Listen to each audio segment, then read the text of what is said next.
ये एक बहुत इंटरेस्टिंग प्रैक्टिस प्रॉब्लम है। कंपटीशन पॉइंट ऑफ व्यू से इम्पॉर्टेंट है, कंसेप्ट के लिए इम्पॉर्टेंट है।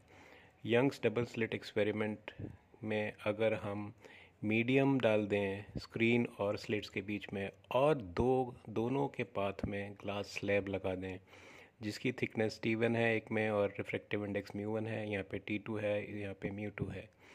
तो इस सिचुएशन में हमारा सेंट्रल ब्राइट फ्रिंज जो नॉर्मली अगर दोनों में ग्लास स्लैब नहीं होता, यहाँ मीडियम हो या नहीं हो, दोनों के बीच में मीडियम हो या नहीं हो, अगर ग्लास स्लैब नहीं है तो सेंट्रल फ्रिंज आपका यहीं आएगा।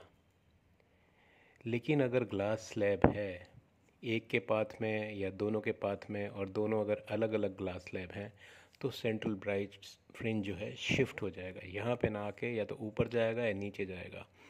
किस साइड जाएगा डिपेंड करेगा कि हमारा ये कॉम्बिनेशन क्या है। एंड में जब रिज़ल्ट आएगा उससे पता चल जाएगा।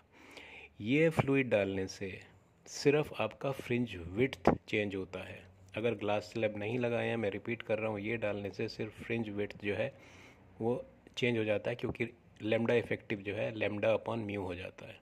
वो अलग सिंपल केस है, लेकिन मैं थोड़ा सा ये इंटरेस्टिंग केस कर रहा हूँ। अब इसमें देखते हैं कैसे करा जाए।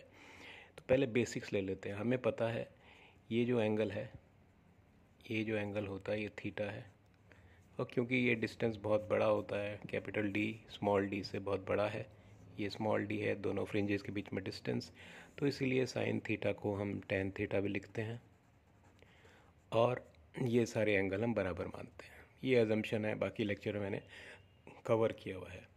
तो इससे हम पाथ डिफरेंस ये निकाल लेते हैं। पहले S2P माइनस S1P का जो वैल्यू आता है y/d आता है। ये मैं डिराइव नहीं कर रहा हूँ, बाकी लेक्चर में किया हुआ है। सो ये बहुत इंपॉर्टेंट है। दोनों का पाथ डिफरेंस जो है y/d है, ये आपको एकदम रटा होना चाहिए। मैंने प्रिज्यूम किया है कि सेंट्रल फ्रिंज इधर शिफ्ट हो रही है, ये मैं मानता हूँ। मैं इसको अब कैपिटल Y ले लेता हूँ। यहाँ पे मेरा सेंट्रल फ्रिंज शिफ्ट हो रहा है। मैं इधर भी ले सकता था, रिज़ल्ट सेम आएगा, इधर भी ले सकता था। डिपेंड करेगा कि बड़ा क्या है। मैं मान रहा हूँ कि T1 μ1 is greater than T2 μ2। जिस तरफ ये प्रोडक्ट बड़ा होगा उसी तरफ फ्रिंज शिफ्ट होगी। अगर T2 μ2 मैं बड़ा लेता T1 μ1 से तो फ्रिंज मेरा इधर शिफ्ट होता। तो मैं मान रहा हूँ कि फ्रिंज मेरा उधर शिफ्ट होगा और ये कैपिटल डिस्टेंस y है जो मेरा शिफ्ट होगा। अब इस रिलेशनशिप में अगर ये y है तो ये इक्वेशन क्या बनता है, S2P minus S1P is y/d। ये सिंपल रिलेशनशिप है, एकदम याद रहनी चाहिए, ये हर जगह लगती है। अब हमें ऑप्टिक्स के क्वेश्चन करने के लिए ऑप्टिकल पाथ देखना होता है। मैंने ऑप्टिकल पाथ पे लेक्चर डाला हुआ है। ऑप्टिकल पाथ आपको निकालने के लिए जो डिस्टेंस है, जो ज्योमेट्रिकल पाथ है, उसको रिफ्रैक्टिव इंडेक्स से मल्टीप्लाई करते हैं, उससे आपका ऑप्टिकल पाथ आता है। अब S1 से लेके P तक जब हमारा लाइट जा रहा है उसका ऑप्टिकल पाथ क्या है, तो पहले तो ज्योमेट्रिकल पाथ देख लेते हैं। ज्योमेट्रिकल पाथ है S1P इस मीडियम में जो ज्योमेट्रिकल पाथ है वो है S1P माइनस T1। ये S1P पूरा लेंथ था, इसमें T1 माइनस किया तो इस मीडियम का पाथ आ गया। इस मीडियम के रिफ्रैक्टिव इंडेक्स से मल्टीप्लाई किया तो ऑप्टिकल पाथ आ गया, प्लस T1 के थ्रू गया T1 और उसका रिफ्रैक्टिव इंडेक्स मल्टीप्लाई किया μ1। ऐसे ही S2 से लेके P तक जा रहा है, ये ऑप्टिकल पाथ निकाल रहा हूँ मैं। S2P minus T2 into mu plus T2 μ2। अब क्योंकि ये सेंट्रल ब्राइट फ्रिंज मान रहे हैं इस जगह पे हम, तो यानी कि दोनों ऑप्टिकल पाथ हमारे बराबर होंगे, पाथ डिफरेंस 0 होगा सेंट्रल ब्राइट फ्रिंज का जो प्रॉपर्टी है।